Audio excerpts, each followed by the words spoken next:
Welcome to the Big O Show. This is not the Sean Hannity Show or the Jesse Kelly Show. This is the Big O Show. Let's talk about some coffee. Why not? Thanks for joining the Big O Show. Only place to go is the Big O Show. Let's talk about that Folgers. I bought 32 K-Cups Folgers for $13 at Walmart, and that's a bargain. One of my go-to coffees that you can find in most stores that's always going... Now, I prefer coffee, whole bean coffee that I can actually ground up because that's always going to be the best. But K-Cups are also good. And my go-to coffee that I give a 7 out of 10 for the flavor and price-wise is Folgers Classic Roast Coffee. I give it a 7 out of 10. It's great coffee. Well, where did it all start, my friends? Folgers Coffee? Well, let's talk about it. I've got a cheat sheet back here, but I got my computer outside. Okay, it says the story starts with James Folger, who, at the age of 14, traveled to San Francisco. He and his two brothers came from Nantucket, Nantucket, Massachusetts. And they came from Nantucket in search of gold after a major fire destroyed their family's livelihood. So they left Nantucket, Massachusetts. They went to San Francisco when James Folger was 14 years old. He was born in 1835 in Nantucket, Massachusetts. So when he was 11, a fire destroyed his family business. His dad was a blacksmith, so it destroyed his dad's blacksmith company. It also destroyed one of their ships. So James and his brothers, when he was 14, in 1949, they traveled to San Francisco, and his brothers went into the gold fields. That was all of their three intentions. All three of them was going to go to work in the gold fields. I said coal fields. His older two brothers did, but James Folger stayed behind, and he got a job with the Pioneer Steam Coffee and Spice Mills Company. Now, we're going to talk about Folgers, and we're going to do a review. There he is right there when he's older. It says right here, James became a full partner of the Pioneer Steam Coffee and Spice Mills. But following the Civil War, the economy collapsed, resulting in the business going bankrupt. He convinced his creditors to pay off his bills, and then bought out all the other coffee companies, all the other remaining partners. He renamed the company after buying out all the coffee companies in the surrounding San Francisco area. He named his company J.A. Folger and Company. So he was born in 35. He went to San Francisco. His family business burnt down when he was 11. He helped his dad reconstruct the blacksmith business when he was 11. 3 years later, when he was 14, he went to San Francisco. He started with a spice and coffee company called the Pioneer Steam Coffee and Spice Company. And after the Civil War, most of his companies went bankrupt, and he started his company, J.A. Folger. He started that in 1860. So now we know the rest of the story, no, not Paul Harvey. Also in San Francisco, James Folger, was the first person to start testing coffee, cup testing. In other words, he'd get beans from all over the world, and he discovered that the best coffee beans came from the mountains, high up in, high elevations. And he started cup testing coffee. In other words, he'd make his own coffee and he'd taste a cup. And if he didn't like it, he wouldn't sell it to his consumers. So that's where, basically, according to this history, is where cup testing coffee began in San Francisco in the 50s and 60s, 1850s and 60s. Now you know the rest of the story, no, not Paul Harvey. He died a young man. James A. Folger passed away at the age of 54, and his son, James A. Folger II, took over the growing coffee business. A year before he died, he wrote a letter to his son noting there was more to running a business than making a profit, and that money making was always secondary to a good reputation. So I agree. If the product's not good, hey, who wants to buy it? And I don't care if I'm paying 50 cents for a coffee or $3 for a cup of coffee. I want it to taste good. It's my 2 quarters, 50 cents, or it's my $3. I want the coffee to taste good. People might say, well, what do you expect for 50 cents or $1? Well, I still want it to taste good if I'm going to spend my money. When in 1906, a disaster hit San Francisco. What was the disaster? The earthquake in 1906, the Great San Francisco earthquake. It destroyed every building but the Folger Coffee Company. Okay, and the U.S. Marines set up in the Folgers Coffee Company building and pumped water from the San Francisco Bay. During the city's rebuilding, citizens were giving free coffee, Folgers Coffee, and that was in 1906. That's all history, baby. All history. Now let's do that coffee review. Let's make some coffee. I've got everything outside. And I always start with fresh spring water. And let's get on into a review. We'll use a K-cup. And I will test it black. And then I will add me. Now, I like this coffee make creamer. It is good. But I prefer this. I like this better. Land O'Lakes half and half. This is real milk. I bought 24 of these for like $2.60 at Walmart. I bought two 24 packs, $2.60 and $2.60. You get the picture, $5.20. So $2.60 at Walmart, that's not bad. This is about the same price. This is good, but I think this is better because it's real cream.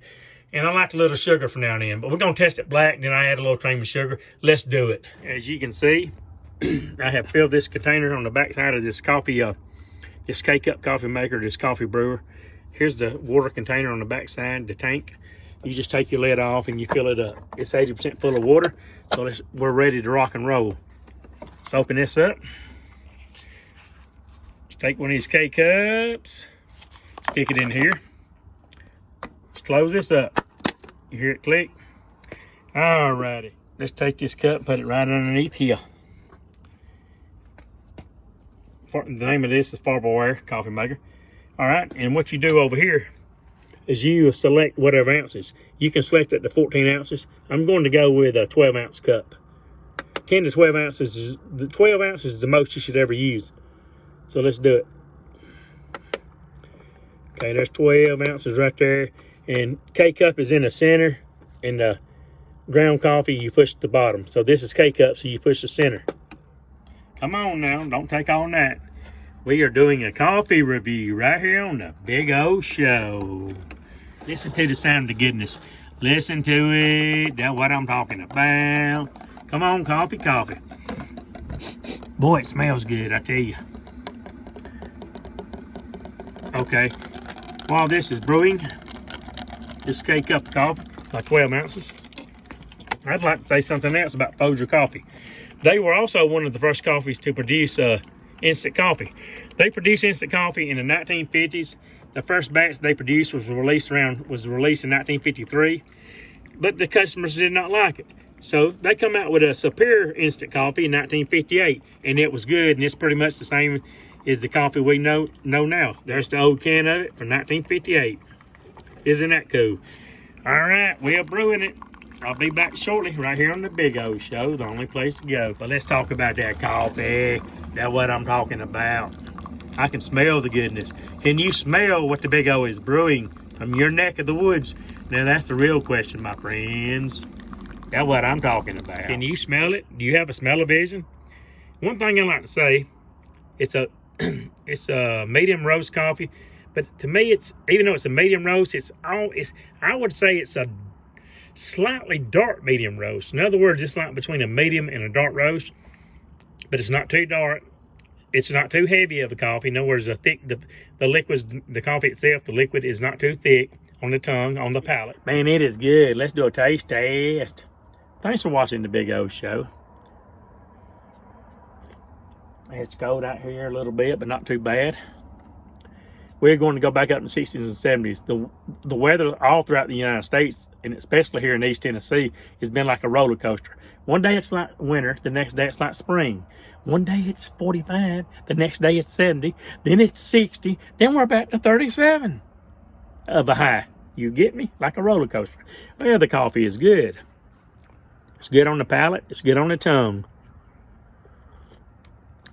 I consider it a pretty smooth overall coffee. It's not the best coffee in the world, but it is a good coffee. It is a very good coffee, Folgers. And I also like the Folgers instant coffee. They make one of the best instant coffees that there is.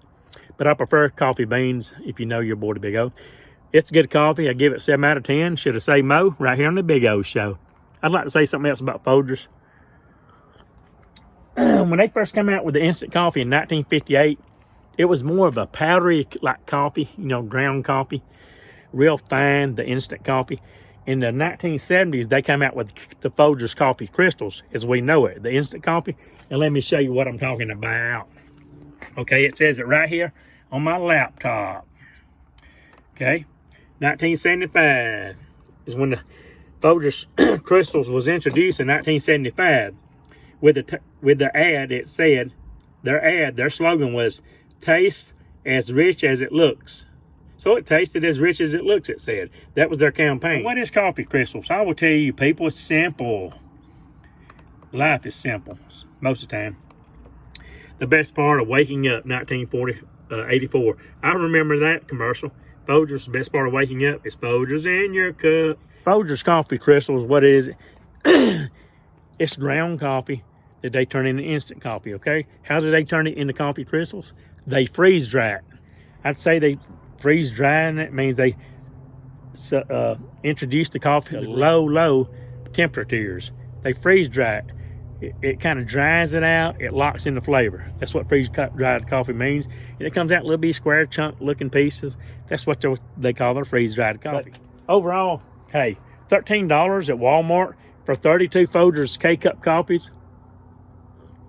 Hey, that's a great bargain. Should I say more? Man, this is good. Can you smell it? I mean, it is very good. And what more can I say? The best part of waking up is what? The best part of waking up is Folgers in your cup. Hey, I'm out of here, baby.